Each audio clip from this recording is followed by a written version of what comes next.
சிவகங்கை மாவட்டம் அரளிப்பாறையில் நடைபெற்ற மஞ்சு விரட்டில் ஆங்காங்கே அவிழ்த்துவிடப்பட்ட கட்டுமாடுகள் முட்டியதில் 53 பேர் காயமடைந்தனர். கூடுதல் விவரங்களோடு இணைகிறார் எமது செய்தியாளர் சுரேஷ் கண்ணன். சுரேஷ், அங்கிருக்கக்கூடிய சூழல் என்னவாக இருக்கிறது? முழு விவரங்கள் என்ன? வணக்கம். உலக புகழ்பெற்ற அரளிப்பாறை மஞ்சு விரட்டு சிவகங்கை மாவட்டம் சிங்கமனர் அருகே மாசி மகா திருவிழாவையொட்டி நடைபெற்றது. லட்சக்கணக்கானோர் கூடும் இந்த மஞ்சு விரட்டில் மழை பெய்து வருவதால் சுமார் 30,000க்கும் மேற்பட்ட குறைவான மக்களே மஞ்சு விரட்டை காண வந்திருந்தனர். உலக புகழ்பெற்ற மஞ்சு விரட்டு என்பதால் திண்டுக்கல், தேனி, புதுக்கோட்டை உள்ளிட்ட பகுதிகளில் மாவட்டங்களில் இருந்து 500க்கும் மேற்பட்ட காளைகள் கொண்டு வரப்பட்டன.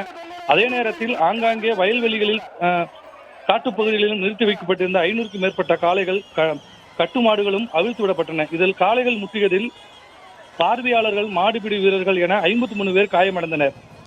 அவர்களுக்கு தொழுகல் அருகே உள்ள பிரான்மலை அரசு ஆரம்ப சுகாதார நிலையத்தில் வட்டார மருத்துவர் தலைமையில் முதல் சிகிச்சை அளிக்கப்பட்டு முதலுதவி செய்யப்பட்டுள்ளது. படுகாயமடைந்த 10க்கும் மேற்பட்டோர் மதுரை, சிவகங்கை, புதுக்கோட்டை, பொன்னமராவதி ஆகிய மற்றும் தனியார் மருத்துவமனைக்கு அனுப்பி வைத்தனர்.